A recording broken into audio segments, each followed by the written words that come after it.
upper room, the room of the Last Supper, right now. And usually the people are asking me, is that the original room or not?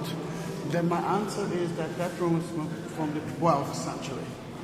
Then it's not the original room. That's what Jesus saw. We don't know if the upper room was indoor or outdoor. It can be a roof of one of the houses. Any more than that, we don't know if it was here or not. The book never mentioned that it was on Mount Zion. And we do have a lot of dilemmas here as well. But the idea of 12th century room, it's not surprising us because we know the story of Israel building, destroying. Then there were so many churches on top of an ancient site, but the churches are new, but the site itself is. But why not to believe? Why not? Because I'm sure that it's an ancient tradition. Now, the room that you see here is a Crusader room, but look at that. That structure is called a mihrab.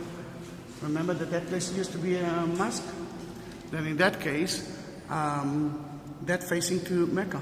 And when the Muslim groups come to here, they're not praying like them to that side. They're praying through the Mecca. Look at the windows. You can see that we're talking about Muslims, inscriptions, and Muslim. No images, just like the Jews. Now, you ask me about the tree. Then let's go closer to the tree.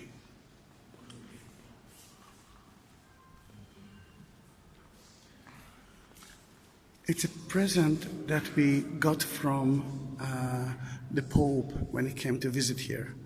But what's the meaning of it? In 1965, the church said, enough is enough. We are blaming the Jews for killing Jesus, and it's not correct.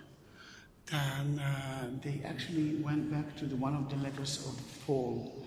And one of the letters of Paul was about some Paul that arrived to one of the first Christians communities in Turkey, and he realized that they are hating Jews. He started to hate Jews. But let's face it, Jesus was a Jew. St. Paul itself was a Jew. And he told them, the trunk is Judaism. You are the only branches, the new branches. If you will cut that trunk, you will die too. Another symbol for that is the three religions that actually can emerge into one: Judaism, Islam, and Christianity. And it's a beautiful symbol. But the most important thing here, too, is that inscription that you can see right there. And that tells you that the Muslims took it from the pagans, which are the Christians, and turned it into the house of the real God, which, as you can understand, I'm against the idea that someone believes that he is the only religion and his way is the only way. But let's go to there. Again, let's try not to disturb her. Look at the column, the capital. Now, for me, animals, it's he or she. We don't have it in Hebrew. And the idea that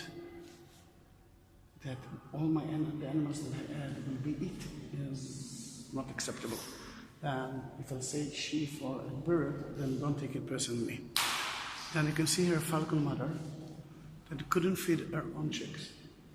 And she fed her own chicks from her own flesh. She chose to die and to let them live. Which is a beautiful story, but this is the story of the road of the Last Supper. Eat that bread, drink that wine.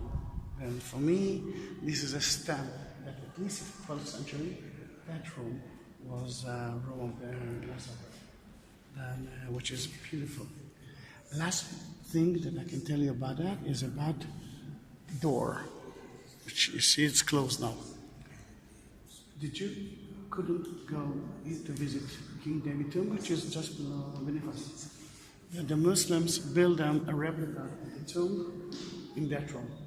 And once a year, around Pentecost, Jewish Shavuot, they used to go to that room to pray in front of the replica. Then the replica tomb is there, and the real tomb is down there, if we are talking about the tomb as the real tomb. And this is the story of the room, the Last Supper.